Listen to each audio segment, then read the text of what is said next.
Bonne année en Jésus. J'ai une question pour l'Église en ce matin. J'aimerais pas qu'on réponde trop rapidement à ma question, parce qu'en général, on ne pose pas cette question à l'Église. Combien d'entre vous sont fâchés d'être là en 2016? Est-ce que vous pouvez lever vos mains? Personne n'est fâché. Paraît-il qu'on est content d'être en 2016. On est content, pas vrai? On peut dire que c'est une grâce, pas vrai? C'est une grâce d'être en vie. Il y a de ces moments qui sont vraiment importants et capitaux pour un homme. Pour prendre des décisions, pour faire un inventaire de sa vie, pas vrai? En général, à la fin d'une année, pour mieux considérer l'année prochaine et faire des avances pour grandir, pour devenir meilleur, ce qu'on fait à la fin d'une année, on fait un bilan, pas vrai? Un bilan de tout ce qu'on a eu, de tout ce qu'on a perdu également, pas vrai? Nos échecs, là où on a échoué et ce qu'on a pu réaliser par la grâce de Dieu, on fait ce bilan et on essaie de voir qu'est-ce qu'on peut corriger pour l'année prochaine. N'est-ce pas? Comment a été 2015 pour vous? Comment vous avez vécu 2015?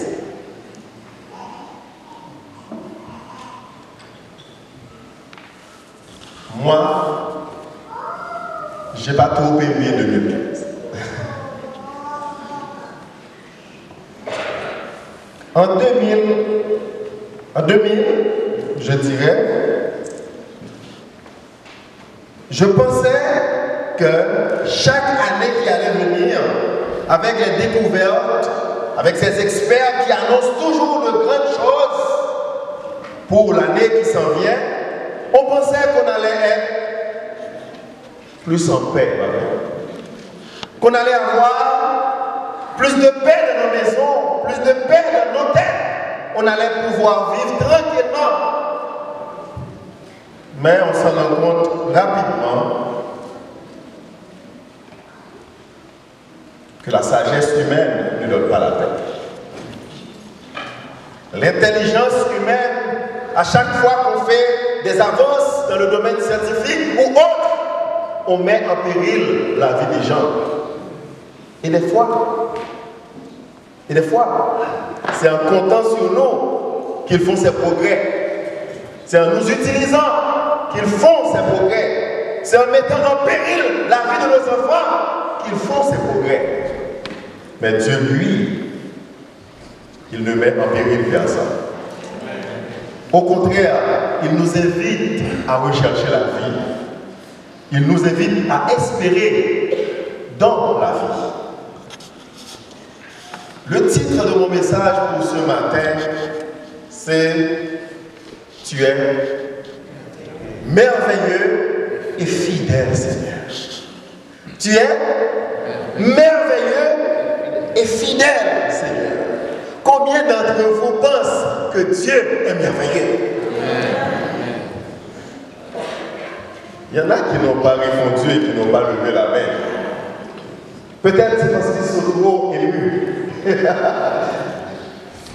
Et il y a des situations dans la vie qui vous font croire vraiment que Dieu est merveilleux. Moi, j'ai vécu une situation qui m'a fait comprendre que mon Dieu est plus grand que toute autre chose. Que tout être humain. On n'était pas mariés depuis longtemps, moi et ma femme. J'étais à Miragouane comme pasteur de district. On avait planifié pour rentrer à Miragouane. On a pris un tap-tap. Vous qui connaissez Haïti très bien, on est venu à Portail-Léogane pour prendre le bus pour Miragouane. Tandis qu'on a descendu le tap-tap pour traverser la rue, pour aller vers le bus. J'ai senti comme un troisième personnage qui m'a embrassé. Ma femme était avec moi et quelqu'un est venu et m'a embrassé. Et j'ai senti quelque chose qui est très solide et pointu dans mon dos. Ma femme était à côté et j'ai entendu la voix de quelqu'un qui me dit: j'ai besoin d'argent pour acheter des munitions. J'ai besoin d'argent pour acheter des munitions. C'était quelqu'un qui avait environ 17 ans. Un jeune garçon de 17 ans. Ma femme, qui n'avait pas compris la situation, pensait que c'était un jeune homme qui avait besoin de peu d'argent pour manger. Et ma femme a sorti de la monnaie pour lui donner, afin qu'il puisse manger quelque chose. Et l'homme a fait un geste pour frapper ma femme. Parce que lui, il voulait beaucoup d'argent. À ce moment-là, on était à peine mariés. Je ne pouvais pas courir. Je ne savais pas comment ma femme allait réagir. Je ne pouvais pas non plus pousser le jeune homme parce que je ne savais pas s'il avait d'autres personnes avec lui. J'étais comme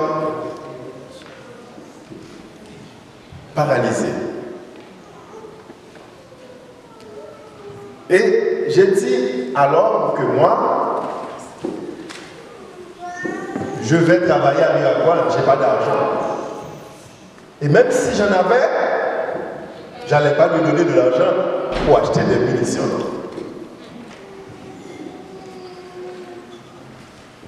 Après un bon moment, on ne savait quoi faire. On ne savait quoi faire. On a prié dans nos cœurs et le Seigneur a répondu à nous. Le Seigneur a répondu d'une manière, je dirais, incroyable. On a vu un bus s'avancer dans la rue et il y avait des gens qui sont venus pour nous prendre avec nos bagages et nous emmener dans le bus. On est entré dans le bus. Le jeune homme était encore là. Et il m'a regardé à l'intérieur du bus par la fenêtre et il m'a dit: ma petite roue quand même. Mon visage, ma petite roue quand même. À ce moment-là, des larmes ont coulé de mes yeux. Pour deux raisons.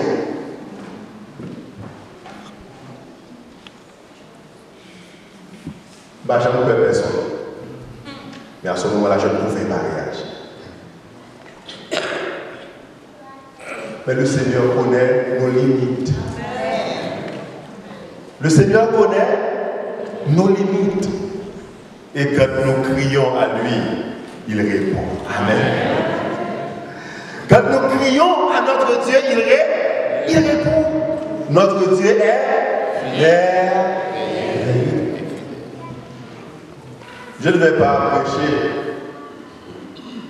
pour moi-même en me présentant à chaque fois. Mais j'ai vécu plusieurs situations pareilles. C'est comme si j'étais devenu la cible de plusieurs personnes. À chaque fois, j'étais comme braqué par les gens. Je ne sais pas pourquoi, mais j'étais braqué à tout moment. Le Seigneur est grand. Je sais que vous avez vécu des situations pareilles. Peut-être que ce n'était pas une arme à feu, mais vous avez été exposé à divers dangers. Vous avez été dans des situations que seul Dieu pouvait vous en sortir. Et vous avez vécu cette expérience et cela vous a placé dans l'admiration par rapport à ce Dieu. Quand vous voyez et que vous pouvez compter ce que Dieu a fait dans votre vie ou ce que Dieu a fait autour de vous, vous vous écriez Seigneur, tu es merveilleux et fidèle.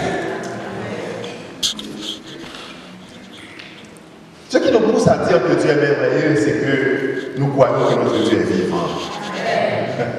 Ce n'est pas quelqu'un qu'on a placé dans un endroit où nous devons nous déplacer pour le trouver. Ce n'est pas un Dieu que nous devons aller chercher dans un pays quelconque. Ce n'est pas un Dieu qui se trouve dans une ville quelconque. Ce n'est pas un Dieu qui reste à l'église. Mais c'est un Dieu qui est partout présent. C'est un Dieu qui est partout présent. Et cela nous rassure. Parce que ce Dieu, il m'accompagne au travail. Ce Dieu m'accompagne à l'école. Ce Dieu est avec moi quand je suis dans le bus. Ce Dieu est avec moi quand je suis dans l'avion. J'ai dit à une église, combien les membres qui sont à l'église, qui sont sûrs quand ils montent un avion qu'ils vont pouvoir descendre l'avion maintenant? Personne.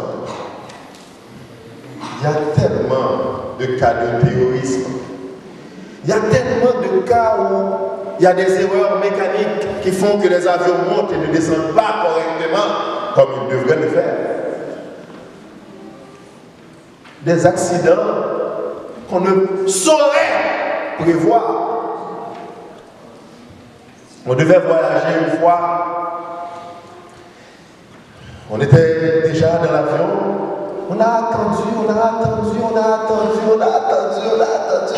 Et l'avion ne s'est pas déplacé. Normalement, quand on entre dans l'avion, quelques minutes plus tard, l'avion se déplace. On a passé environ 2 heures de temps dans l'avion. 2 heures de temps. Après, on nous a demandé de descendre. On nous a fait monter dans un autre avion. C'était un miracle. On l'a vu avant. Et c'est Dieu qui avait un plan pour nous dans ce moment-là. Parce que on ne sait pas si l'avion était déjà en haut. Qu'est-ce qui pourrait arriver? Le Seigneur fait des miracles chaque jour. Mais des fois, on est tellement préoccupé à avoir une maison, on est tellement préoccupé à avoir un meilleur emploi, on est tellement préoccupé à avoir un nouveau poste, qu'on ne prend pas le temps de compter les bienfaits de Dieu.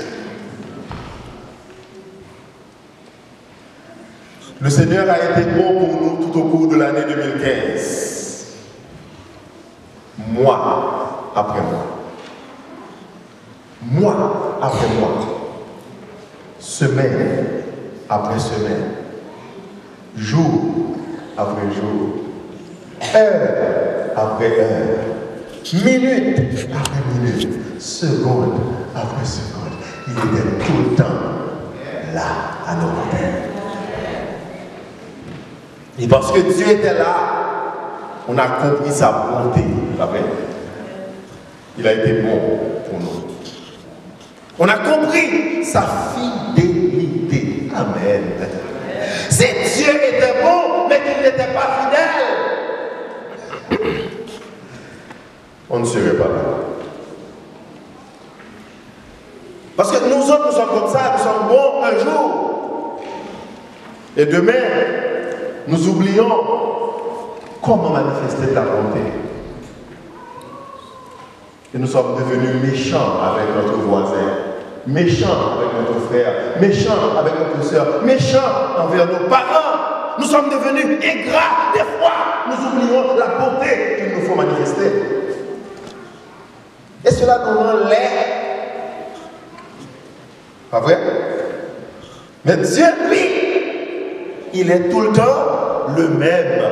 Il est le même hier, aujourd'hui et demain. Il est constant. Et comme il ne change pas, comme notre Dieu, il ne change pas, il est fidèle.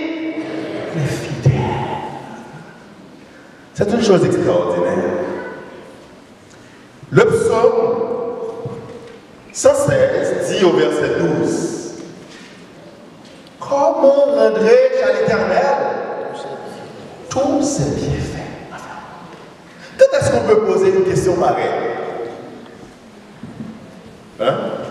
C'est après avoir compté les bienfaits de Dieu. On a analysé nos vies, on a vu la grâce de la bonté de Dieu, on a compris qu'il était bon, qu'il était fidèle, on a compris que notre Dieu n'a rien de comparable avec les gens qui sont autour de nous. Maintenant, en admiration devant ce Dieu, en admiration devant sa bonté, sa puissance, sa bienveillance, sa fidélité, nous nous posons la question au début de cette année. Puisqu'il l'a fait en 2015, il était si bon, il était si fidèle. Puisqu'il m'a fait cette grâce d'être vivant en ce premier sabbat de l'an 2016, pas n'importe quelle année, de l'an de grâce 2016. Je me pose la question, et je pense que c'est la question que vous vous posez aussi aujourd'hui. Comment rendrai-je à l'Éternel tous ces bienfaits envers moi? Comment? Prenons le texte dans son ensemble. Quand je commence à être trop long, fais-moi ça. Quand on lit le psaume commence avec une déclaration très profonde. J'aime l'Éternel. Est-ce qu'on peut projeter le psaume pour qu'on puisse lire ensemble? Le psaume 116. J'aime l'Éternel car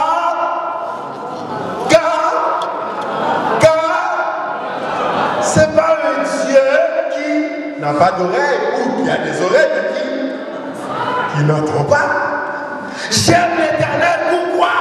Car il entend ma voix, il entend mes supplications, il entend ma prière, il entend mes plaintes, il comprend ma douleur. C'est un Dieu qui a un sentiment, c'est un Dieu qui m'aime. J'aime l'Éternel. J'aime l'Éternel. L'auteur du psaume reconnaît que cet être spécial, extraordinaire, mérite tout son amour. Dieu mérite notre amour. Dieu mérite notre adoration.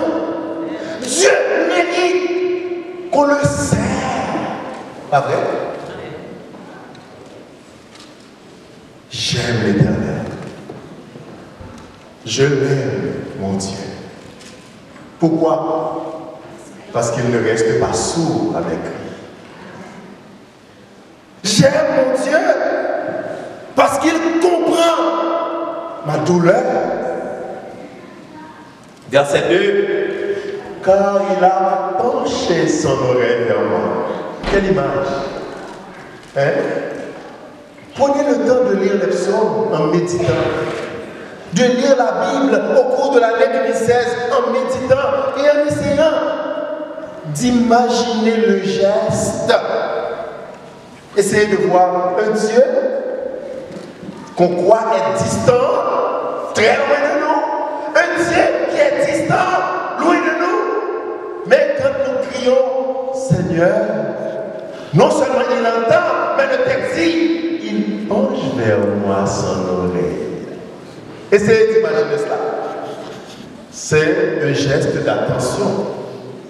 C'est un Dieu qui s'occupe de nous, pas vrai? C'est un Dieu qui ne nous laisse pas loin de lui. Il nous veut près de lui. Il s'intéresse à nos douleurs, il s'intéresse à nos plans, il s'intéresse à notre avenir, il s'intéresse à notre vie. Il s'intéresse à nous.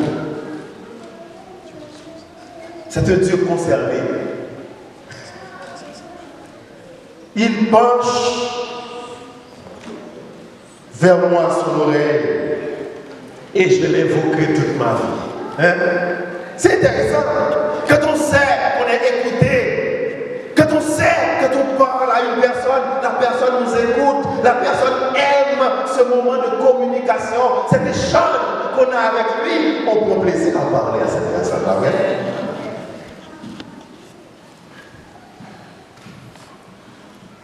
Le fait que Dieu aime être près de nous, il aime nous entendre parler et il veut nous parler aussi.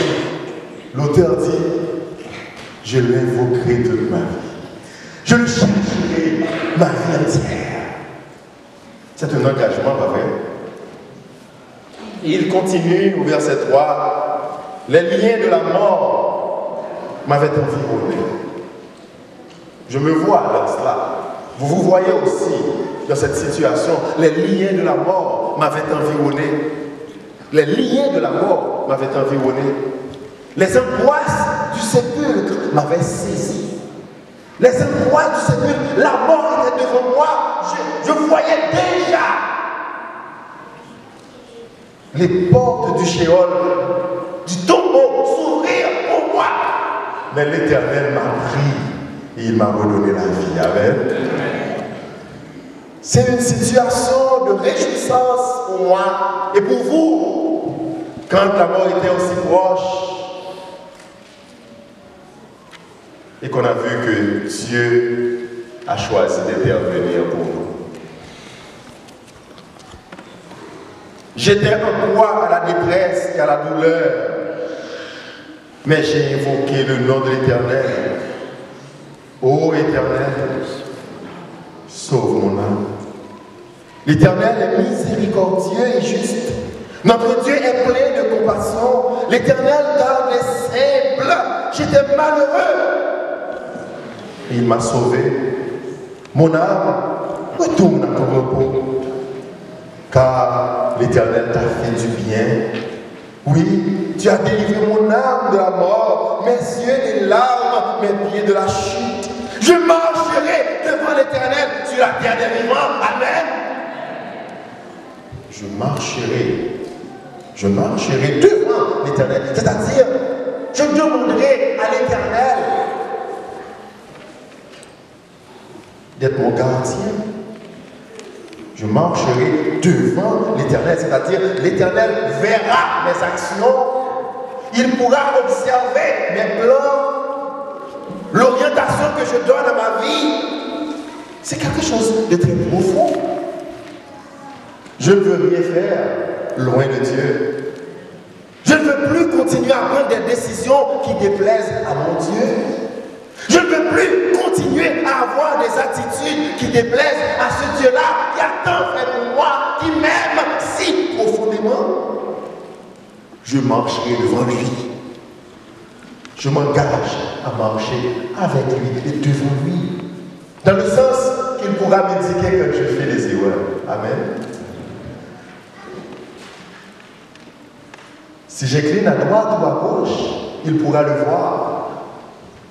Il pourra me conseiller. Il pourra me tenir par la main quand je tombe. Il pourra me redresser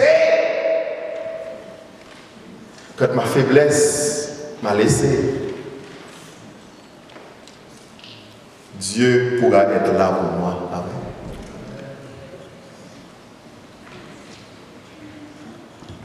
Verset 10. J'avais confiance lorsque je disais, je suis bien malheureux. Je disais dans mon angoisse, tout homme est trompeur. Combien de fois on s'est engagé à servir Dieu et quelques jours plus tard, on est revenu sur notre décision.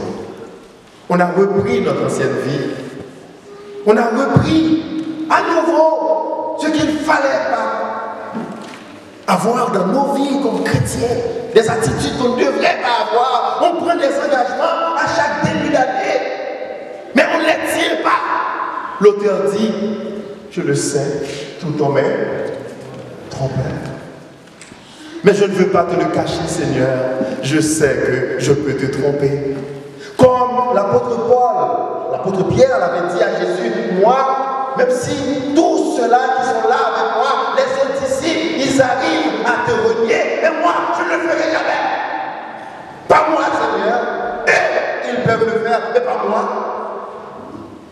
lui a dit, avant que le coq ne chante ce soir, tu m'auras déjà trahi 3 fois.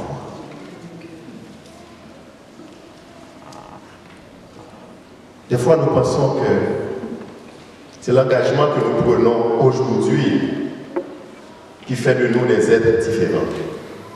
Ce n'est pas l'engagement. Ce n'est pas le fait de faire une promesse qui nous porte à être meilleurs maintenant. Ce qui nous rend différents, c'est notre engagement à dépendre de Dieu. Nous ne nous confions pas à nous-mêmes. Nous ne croyons pas à nos forces, mais nous croyons que par la grâce de Dieu, par le soutien de sa force, par l'aide de son Esprit Saint, nous pouvons faire beaucoup de choses.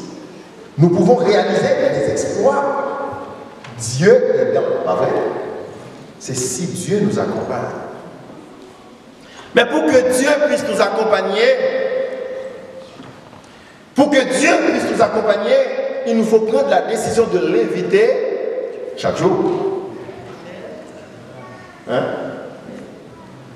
La technologie nous aide des fois à comprendre des choses. Nos cellulaires ne restent pas chargés vitam aeternam. Hein? Qu'est-ce qu'on fait? Régulièrement, on branche, pas vrai? Il faut qu'il y ait régulièrement ce contact avec la prise électrique pour que le téléphone reste chargé et pour que ça fonctionne. Aujourd'hui, nous sommes branchés, c'est vrai, nous avons la force, nous pouvons prendre des décisions parce que nos esprits communiquent avec Dieu, nous parlons avec Dieu, nous avons terminé l'année avec Dieu, nous avons prié, nous avons remercié Dieu pour ce qu'il a fait. C'est pour cela que nous pouvons prendre des décisions. Mais tout homme est trompeur.